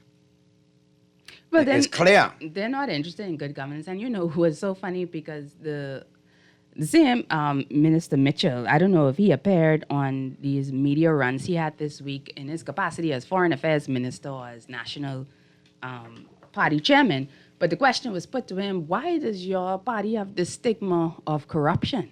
Right. And of course his response was to push it to the opposition party and say, well, they put that stigma. But I thought the journalism should have gone a bit further and said, well, if you did want to remove the stigma of being a corrupt party from the environment and from what people continue to say, then you would pass legislation and laws that would let people see that you are serious about good governance, that you are serious about transparency and accountability. And we go back to the point with the text that says that not interested in freedom of information. Right. You're close-lipped on the moorings deal. You're close-lipped on the BPL deal. We're still trying to figure out about the $20 million and that went with the housing and all of that. We're also still trying to figure out. Yeah. Right. With the housing. Mm-hmm. Yes. No, I mean, there's still a lot of questions. Right. I must agree. All right, here's some other text for you. The text. Naughty, is there a debate going on? And I would like to see how Mr. Mitchell votes on the whistleblowers debate. He said sometime back that whistleblowers should be locked up. Only in his warped, silly septuagenarian mind should whistleblowers be locked up. Anywhere else around the world where people think, normally, and if you're being honest, that should be whistleblowers are protected. That should be a red flag, right? And that exactly. That's like a red flag for the But how do you electorate. still get to walk around Like as, you're as an elected official and a minister of to the what government? I said, the ministerial position. How are you not made to step like down? That? Precisely. Or be removed from your Yes. position Yes. otherwise, you Yes. know? Absolutely. And I think this is like what you said before, some of the levels of just calling wrong right these days have changed We've drastically. normalized foolishness in this country. I have to read this text just because it's bathed in sarcasm. Go ahead. Naughty MJ, Mrs. Komalofi, please stop questioning the great saver, Mr. Davis. The great who? Great Savior? what? Saver. Saver. The great saver, Mr. Davis. What does he save you? A seat on the next flight taking off? What about that real quick, though? The increase in the travel budget. The increase in the travel. Well, I mean, we got a lot of other things going on in this country. We got a lot of the needs that could have been fixed. Yeah, but I find it so interesting. I talk about, we talk about this constantly, and it's almost, you talk about it almost to the point of exhaustion, because you can find the money to pick up to travel. Like I was about to say, it was about $60 million in Right. travel, but it's about $250 million in consultancy budget. Right. That's $250 million. Yeah. Absolutely. But yet we see all the labor unrest that's going on in the country. We see the medical people coming out. We see the educators coming out. And then that's another point you want to make. We talk about making lives better for people, and we've been doing the school tours, and you talk to administrators, and you see this high level of women inside the schools, and a lot of men are not going into schools anymore, not to teach, which is different from when I was growing up. Not completely different. There were still always more women than men, but there was As still teachers. but in a good administration. strong male proper presence. men. Yes. Well, who's going there to go make a couple of dollars to go and teach, right? We can find the money to travel. We can find the money to do all of these nice gifts and throw all these nice big parties and have all of these opening ceremonies and this and that and the next thing. But we cannot find money to make the lives of Bahamians better, right? To improve the lives of Bahamians. The travel, yes. People say, okay, oh, you're being unreasonable. Government people have to travel. Yes, you have to travel, but what's the return on investment? I think that's what Everybody who's people are traveling, questioning. Yeah, you want to see the return on investment. You spend $60 million in travel. We want to know, well, what are we getting out of the deal with that? Because we're not seeing you coming back with any massive projects. We're not seeing any massive deals being made where Bahamians can get job opportunities, entrepreneurial opportunities. We're not seeing our infrastructure. In fact, we're seeing a reversal in that and a regression in that. Nothing is happening that lets us say, okay, yeah, you're spending $60 million on And travel since you've been in, but we could see where the Right. $60 million, you're spending $250 million on consultants. Yeah, we could see where that is going. No, we cannot see where it's going. We cannot see. It's also degraded. That just my observation to the point where initially on those trips it was, oh, we went, we did this, and guess what? We got these diamond mines coming. We got this, and then something nothing always materialized, coming. right? Yes. And when nothing materialized, then they just started coming back from the trips and not even saying anything about anything would come in. Yeah, They yeah. just stopped. Yeah, there's because no- all the previous pronouncements came to naught. You know, Mhm. you didn't get anything out of it. So I think that's the part that frustrates a lot of Bahamians, that we are making this investment. You're saying to us that it's worth it, but you're not showing us where we get the value for all of the excessive, spending on travel. And I think Bahamians should speak up more, but I have, at the same time, I understand Bahamians are frustrated. Right. You know, I think they are frustrated because they ask themselves, what more can they do? And I try to say to Bahamians when I see them time and time again, I say, you have to continue doing what you're doing. You cannot say, okay, I've done this, I've tried this, I believed, because there is a trust issue, there's a trust deficit issue, and I don't think it's getting any better under this administration. As a matter of fact, I think it's getting worse. Our democracy, because we depend on the participation of Bahamians in our democracy, in the electoral process. That's why we have become to be the great nation that we are. And if you see Bahamians start to become less and less interested and this apathy continues to grow, then we're going to have more challenges, and that's when corruption seeps in. So I try to tell Bahamians, this is not the time for you to shut up. This is not the time for you to be quiet. This is not the time for you to hide behind your colors because that's your good prime minister, your good deputy prime minister, your good PLP party. These people are not governing in your best interest. If they were governing in your best interest, you will start to see that and feel that in your pockets. You will see improvement around you. Let's even talk about the BPL deal. Again, going back to this point. They went and $30 million they raised through equity. Another $100 million in a bond offering. $50,000 for the bond offering. The average Bahamian can participate in that. Right. And they will tell you, oh, we're doing this all in the best interest of the Bahamian people. But you didn't do anything that gave us the opportunity to be able to buy into that. To bring more people under the tent, right. Exactly. Yeah. To expand this wealth. This party that said that they were for the common man, that they were for the poor man, is the same party that is inflicting the worst tax policies, the worst governmental policies on the Bahamian people. To hear that, and they need to understand that.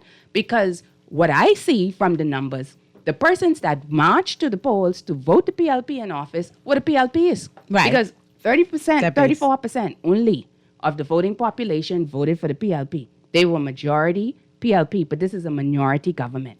35% stayed home. Everybody else voted for the FNM and independent candidates and independent parties. So that means you don't even have the full support of the Bahamian people. And if you don't have the full support of the Bahamian people, you shouldn't be moving the way that you're moving because you're not There's no governing in the mandate. best interest. You don't have an overwhelming mandate. Right. And then Right. within your own ranks, you're not looking out for your own people. Even if you say, okay, I'm not going to look out for the average man and the common man, you're not even looking out for your own people. You're looking out for a small select few. And that is my message to PLPs today. There's no reason that you should walk inside those polls and support your party because your party is not standing up for you. They are not supporting you. And by extension, they are not supporting the Bahamian people. And in this particular instance, you need to be your brothers and your sisters' keepers. You said something interesting about how a lot of people are like, I just give up. I'm tired of it. But that kind of apathy could lead to some strongman type wannabes to try to rise to the forefront, saying, okay, well, I can do this. I'm just going to tear the whole thing down and we can start over. How dangerous is that for countries, small countries, and just the general global rise of the far-right thinking? Well, because we have our version here. Yeah, you think so? I think so. Yes. Couple of things. Go ahead and answer. We got to get to a call, but go ahead. At the government level, fortunately, I don't think we are that extreme, but I can see exactly why we would think that way. And honestly, the way that the PLP administration is moving, that's the foundation to getting to that particular point, right? Where you are not accountable to your citizens. Right. Now, whether somebody is going to come in and you're talking about this whole point of turning the table upside down and doing it with a strong arm, or are you doing it you're flipping the table, but of course we have processes here. Right. And just the frustration of some Bahamians could lead them to just thinking, oh, I don't care what experience this person have. Just let someone come in and just tear the whole system down because we're tired. And you often hear this refrain, I'm tired of the PLP. Yes. I'm tired of, Yes. So you're so desperate at this point. You're like, to spite them all. But guess what? I don't think spite we're them there. all. And I could say that with assurance because Bahamians will say that. Yeah. You have a good And conversation with them. And then on the day. You have a good conversation with them. The right thinking was. Right. Yeah. The right thinking. Hold on now. All right. I think so. Sorry, go ahead. We got a couple of things. Normally, we got Purdy chiming in. Normally, Purdy would hit me and say, don't forget, we got to talk sports. But Purdy is quite enthralled in this one. Purdy, what's going on, man? We have more right-thinking people than not. All right. I love listening to the lady. Yeah. I love talking to her. Mm-hmm. And she's well pleasant on the eye as well, so that's not too bad. But, you don't need to talk sports right now.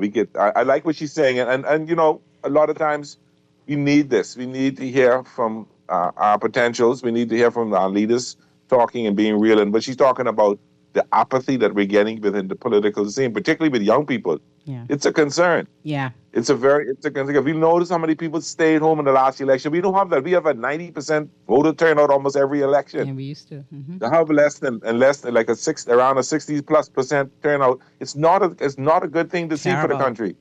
No, you're right. And we have to do things to encourage more young people and more people to come out and cast your vote. I told someone the other day, you have a right. Oh, it don't matter. I say you still have that right because you should vote, so that's why you can make noise if it don't be the way you want it. But if you don't vote, how you can talk to me? Yeah, absolutely. Let's get to the phone lines real quick. Talking heads. All right, call us back, caller. If you just decided to hang up or you run out of minutes, hit us back and we'll get to you. But like I said, we got to get to the break, so we'll take this quick break. On the flip side of the break, we'll be back to wrap with our special guest, Mr. Orinthia Komalafi. We got some sports in real quick, and we got a final 15 with Rich Eisen today. What's more likely? Yeah, man, we got to get some sports in, MJ. We got to get some sports in. I know your Spurs lost last night, but hey, let it go. Listen. Right now, the beating I get in this bracket, I really don't care. You still alive? Don't feel bad. As of the McNeese State game yesterday, listen, it's cotton picking game. I know. Out of the first games yesterday, McNeese State destroyed everybody's bracket when they beat Clemson. Out of 24 million after the McNeese State, and after today, I guarantee you it's only about 400,000 left or less because some more upsets came today. This year's tournament was over before that bracketology was over before it even started. That's how quick it was done. The minute Creighton beat Louisville, I knew it was over. Oh, Jesus, well, it done over then. That's down to 400,000 if Creighton beat Louisville. There you go. That one. And Kansas got beat too, so I know brackets done got destroyed. Missouri got beat, Kansas got beat, and Clemson lost. But Baylor won, like I told you, and VJ Edstrom came up with them 2 clutch free throws late in the game to ice it 75-72. Baylor over Mississippi. They go to the round of 32. The brother representing the 242.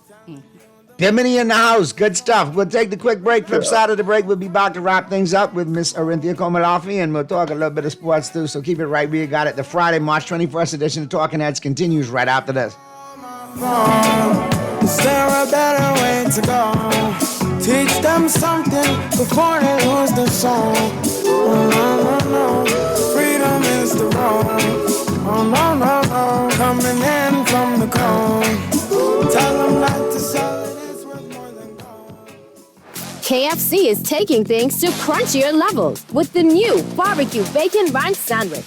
Bite into 8 layers of flavor with your choice of a spicy or original recipe. Extra large white meat fillet topped with our premium ranch sauce, lettuce, tomatoes, smoky bacon, American cheese, and our rich signature barbecue sauce. All placed on a toasted brioche bun. The new KFC barbecue bacon ranch sandwich is here, and it's finger-licking good. Looking for tech solutions without the hassle? Sony has been the Bahamas' trusted tech partner. From access control and cloud video surveillance to smart home setups and laptop repairs, we handle it all. Need a repair? We've got you covered, no matter where you bought it. Can't find what you need? Call us at 397-1600 for a custom solution. Visit us behind Wendy's on Mackey Street with delivery to all Family Islands. The Armory Company, where your tech problems meet their match. Cancer Treatment Centers of America is now City of Hope, creating one of the leading cancer care and research networks from coast to coast, providing more of what you need. More locations means more care closer to home. More specialists means more expertise. More research means more breakthroughs. More advancements means more treatment options. And more options means more hope. Learn more at cancercenter.com. Crunch your hunger cravings and satisfy the whole family with KFC bucket meals starting at just $20. Get freshly prepared golden fried chicken, buttery biscuits, and add your favorite large sides for flavor that will make your mouth happy and your feet dance. Order online or WhatsApp hi to 557-36 today. Big flavor, bigger value, and always KFC. Finger licking good. You're listening to Talking Heads with Naughty and Mary Jane. Only on Guardian Radio, 96.9 FM.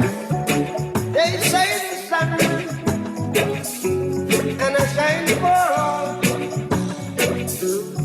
But I am some people world. We're back at you on the Friday, March 21st edition of Talking Heads. Let's get back to the phone lines. Talking Heads. Hey, good afternoon, Naughty. Hey, what's going on, bro? Hey there, buddy. Boy, listen, you and your guest with BPL, right? I don't think know that deal. You know, you had anything but the fellas them coming back? Well, listen, last time we spoke, you said you asked me the same question. I was riding way out west. Me and MJ was riding way out west. Shameless plug for Energy and Naughty Johnny's. And we saw the pike trucks back on the road. So I'm thinking if the pike trucks are back on the road, with appearing to be foreign nationals working, something must be close to getting done, or the deal must be cut. That's what I think. When you saw them? As of about 2 days ago. 2 days ago? 2 days ago. Yeah, they were working. Boy, but yeah. Out by the airport, heading down toward Airport Industrial Park and Old Fort Shopping Plaza. Oh, they must get back some, but They had like 3, 4, 5 trucks on the road. They were doing work. The only Bahamian I saw was the gentleman directing traffic in the road, but everybody else working on the buckets and whatnot appeared to be of a "Orale, vato loco, me llamo Joselito from Mexico." That's how they look, though. It could have been a different variation of Latino, or it could have been some of my light-skinned brothers from the Caribbean. Could have been Trini. Could have been Bayesian. I don't know. But it wasn't Bahamian. I'll tell you that much. We know they might be. That's what I know. But I don't know if anybody pay attention to this LNG deal that was signed, and it said it was signed with Shell of North America and Focal Oil. Yeah. Friends, family, lovers, homies, and cronies. And listen, it's to irk me a lot of times when I hear them say that about the previous administration. But when I look, this brother, this when you talk about generational wealth, this deal can give the grandchildren and the great-grandchildren straight, because Focal Oil now got the LNG, Focal Oil generating the generator. What next? Okay. Now, hold on now. You got to wait to see if we can get the LNG. Don't forget. No, that was announced today. No. Yeah, they announced things. There's announced things. Don't forget, when the generator came in here, it was running off oil. Now, you go wait to see if they can convert anything to LNG. I was saying we should have get the LNG, but. And you know what I always say, bunker C can done. All us can leave this planet and leave this Bahamas. The bunker still burning and still running. That's only to get us off their back. They could continue on with this oil, so that fella could get about, $28 million. And for those who don't want to run on bunker C and who want to run on LNG, well, we got that for you too. One-stop operation. God covers it all. You see, they And talking. then the next thing But he hears, our other company we do housing. We could just give you 5 acres now to put the solar plant up. yeah, I should really behave right now. again, No, don't do it. It's Friday and we're going into the weekend. Yeah, no, don't let's stop. wait and see when they can say we got this engine running off LNG. Watch and see. All right, good stuff, Yeah, Paula. yeah. Have a good weekend, man. Be safe. Come in. He's right. Come in. So the LNG deal is supposed to bring the country $50 million a year, and they have plans to make a Well, according to the 200 Attorney General, $200 million plant. the new LNG agreement will save the Haymans $50 million a year. Save us 50. Oh, save us 50. Okay. But wasn't we supposed to be getting savings on BPL now and our bills be going down? We should have gotten savings about 2 years ago, according to them. But how are we able to verify this information? This is the Let me tell you, we don't open the power bill in our house. We played Russian roulette with it. I'll drop You it do off it on this her, then month. she'll give it back to me, then I'll give it back to her. Right. And then I eventually get stuck opening it, but I got to have like 2 or 3 iced teas or lemonades before I open it because my pressure just go up. Mr. Producer, you have it lined up? Let me tell you, Long Island iced let the tea. people know how I feel when my BPL bill come. I know you have it right there. But this is how I feel. And I dread it. And MJ has a knack of making sure to leave it with me last. I know to get it. She refuses to open it. And when I open it every time, this is how I feel. Tell him make sure leave the Zoom open so I can hear. It was very painful. Deep down in my soul. You're so silly. You're so silly. Yes, very painful. Very painful, deep in your soul. I know the feeling. You know. But the thing about it is, this goes back to what you said. Okay, so we're hearing about this deal. We're getting these numbers thrown at us, Yeah. but where's the transparency? How do we know what's what? No data, no information. There's still questions Yeah, and then- unanswered from the House of Parliament. And we have this deal that they're signing. And again, going back to this whole point, Focal may have been the only company in the country that can do it, but we don't know that. Right? Is that really the case? Was an RFP done? There are other companies Of course, that can there are do other that. companies, and we didn't give those other companies an opportunity. And that is the egregious part of it, in addition to everything else that is going on. And like I said, we have these persons that are privately being enriched. We don't know who these individuals are. Bahamians did not get an opportunity to be enriched by this particular project at all. And this is a national, the way that they were dealing with this, as this was their own private company. They did a private placement to raise money, $30 million in equity. You don't do that. Why would you do that with a public company and not give the details and not give the information on that? Then you did a $100 million bond offering.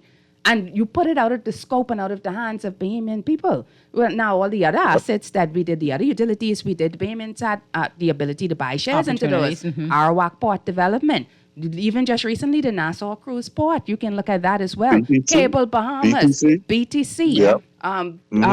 Commonwealth, all these other places that you are able to get But these this shares. deal- But in this particular deal, which is one of It's this, juicy. this the next crown jewel. This the steak. on Right, the plate. exactly, This is steak. Uh-huh. exactly. And you, like we talked about it, you're locking up things for Jen. And that might very well happen at the end of the day in the bigger scheme of things, but we would never know because you never put it to the test for other persons to be able to bid on this particular deal. Let's talk And, about. and one of the No, go ahead, one Pearlie.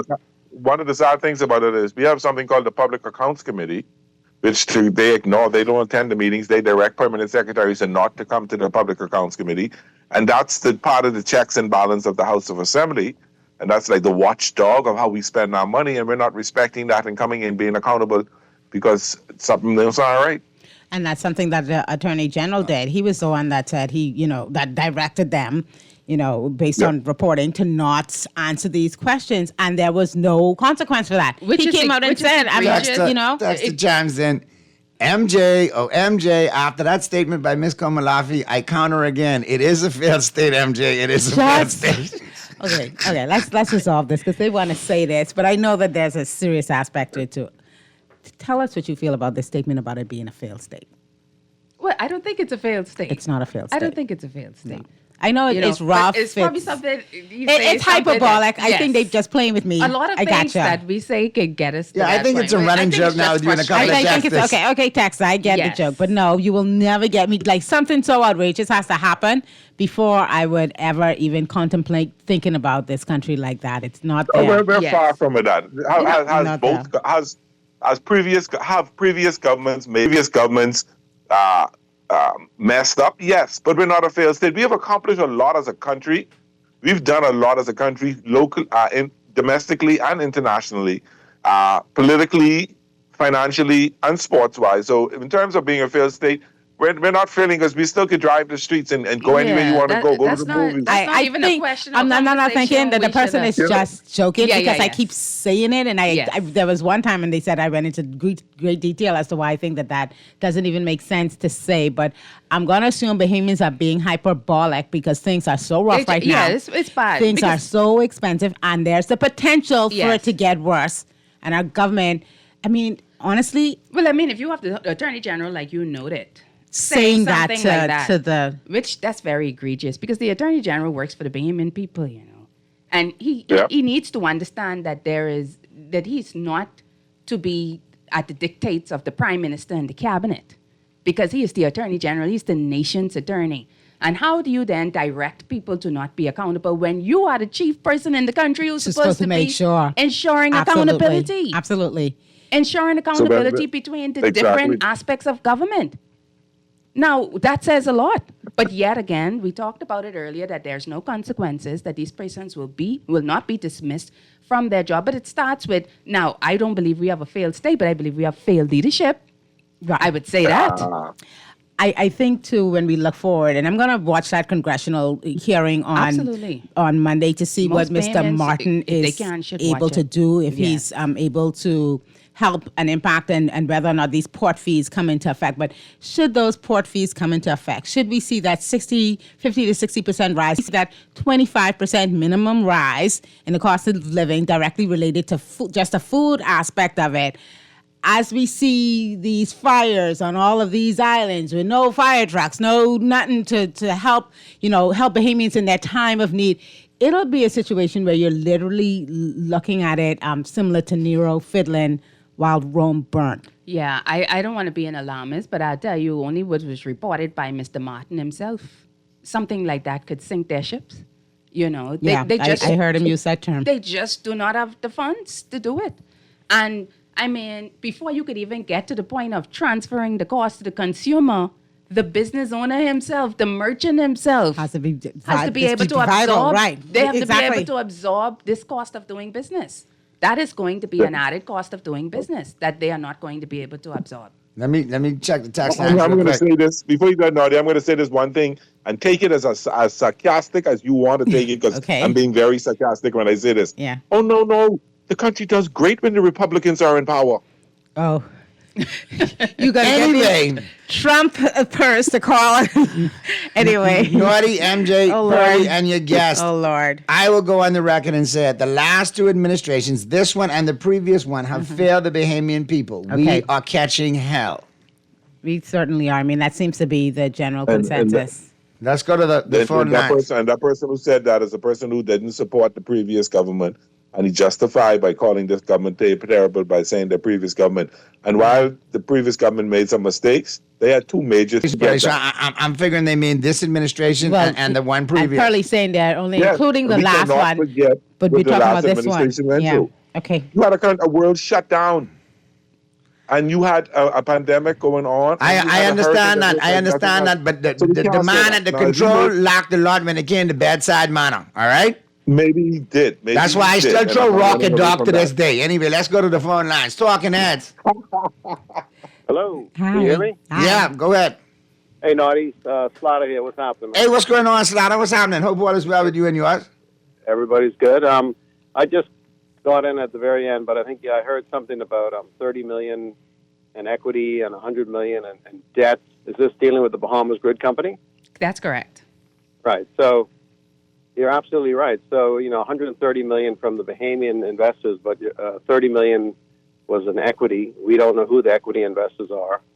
And what did they get for the $30 million? I think they got 60%. Right. They got 60%, and the government got 40%. And the BPL transmission infrastructure was deemed to be only worth $100 million. $100 million. That was the valuation. For $100 million, we the people get 40%. We get 40%, but we don't know who came up with this valuation. We don't even understand. We got questions as to how much they paid or how much they got for that 60%. Right, but $30 million for 60%. BPL, $100 million for 40%. Yeah, the math ain't mathing or not to me. It doesn't make sense. And Obviously, none of them members are. the assets on the balance sheet were more like $200+ million in 2022, but they were, I guess, valued down due to, I guess, deterioration and all that. But so, is the $100 million valuation correct? And why only 40% for $100 million? That's exactly the question. Yeah. 30 million. Questions. Yep. All right. So Thanks so much. Thanks so much. Yeah. Thanks so much, caller. Excellent questions. Good questions and people good have stuff. been And don't be a asking- stranger, Slaughter. Call back more often. People have Talking been Heads. Is that the great bowler? Yes, that's the great bowler, David Slaughter, man. Yeah, man. Yeah, his mom taught me it's Zach. Never met a split he couldn't fix. He couldn't pick up. Talking Heads. Talking Heads. Yeah, let me just quickly make 2 points.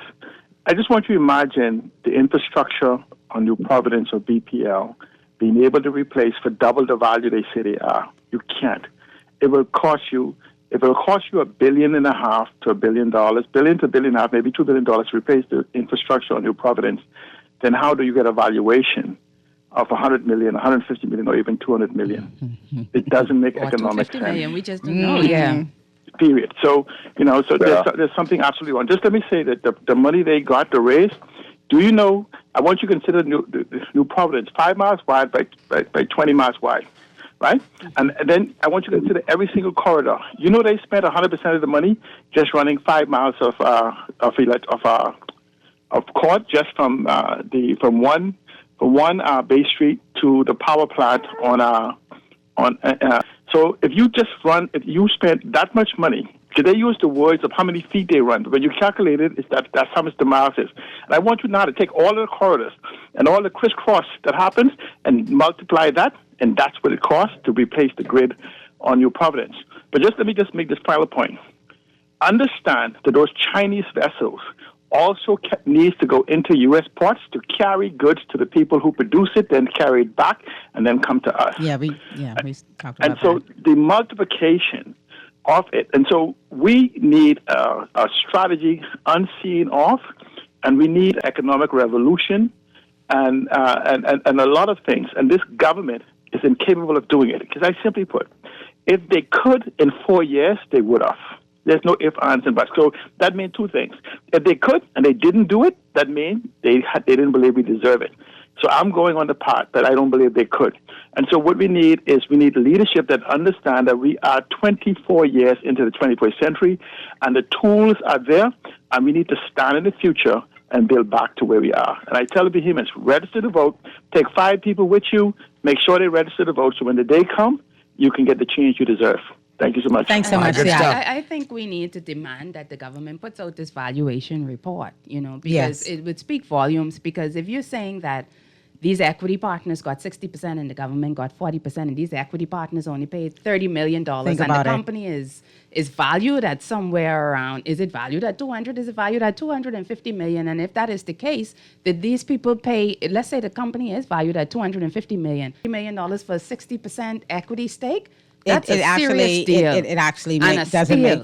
Yeah, it's a steal of a deal. Is correct. And this is happening right before our very eyes, and we're being made not to. But pressure bursts pipe, And this is why I say Bahamian people need to step up more to the plate, including those supporters of the Progressive Liberal Party, and the media needs to get more questions into these things, because this is not something that should just sit there and wait, and you're talking about waiting until the general elections or whatever the case may be, because this is a very egregious deal, and this is only adding to the pile of deals that would have to go under a commission of inquiry by this current administration. All right. Speaking of change, I just because it would be egregious if we let you out of here without talking about Carmichael a little bit. All right. So you read my mind. That's fine.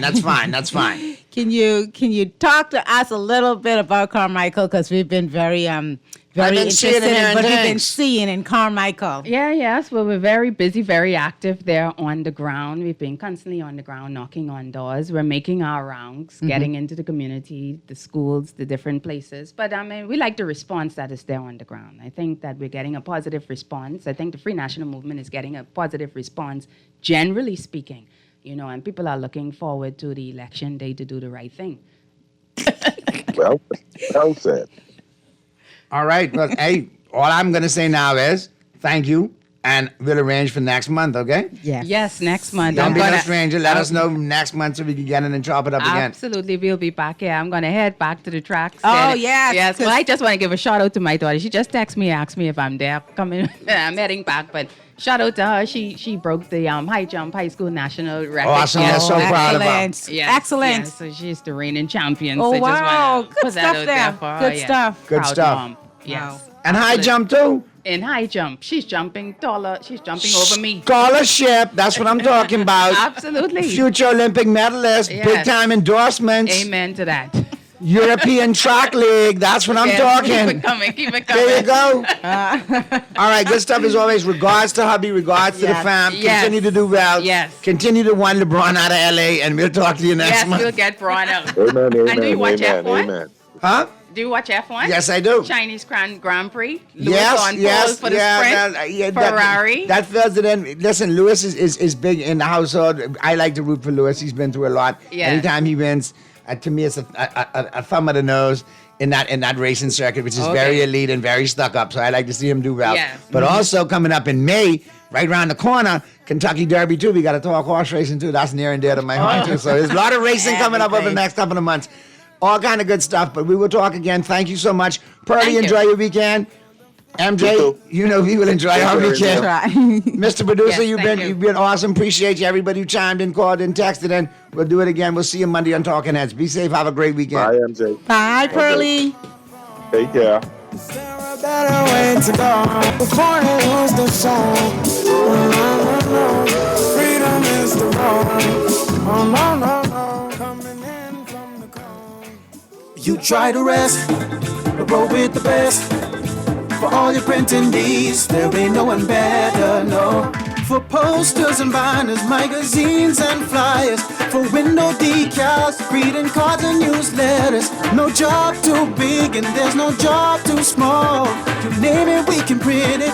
Just give us a call. Let Print Masters bring your masterpiece to life. Located in the Nassau Guardian Building, telephone 302-2361. John Shoes and Accessories is your one-stop shop for all your footwear needs. You will find what you're looking for among the growing collection of classic and trendy styles with new arrivals every week. John's covers the whole family and has great prices, helpful and friendly customer service. Your experience shopping with us will be time well spent. Shop with us online at www.johnshoes.com. John's also now carries small home appliances, so come on into John's, located on Rosetta Street in Palmdale and Carmichael Road West. John's, we put fashion at your feet. Are you ready to indulge in the islands of the Bahamas? Take off to TCI, hop over to Havana, or fly to Florida. No matter the destination, jumpstart your journey with Bahamas Air, the national flight carrier of the Bahamas. Take advantage of our frequent flyer program and exclusive hotel and car deals. Book your flight now at bahamasair.com or visit your local ticket sales office in Nassau or Grand Bahama. Bahamas Air, we don't just fly here, we live here. It has never tasted so good. It's made with 100% flame grilled beef that's juicier, topped with fresh ingredients as usual, and even fluffier buns. Get a regular Whopper with cheese combo for only $9, including VAT, and enjoy a Whopper that's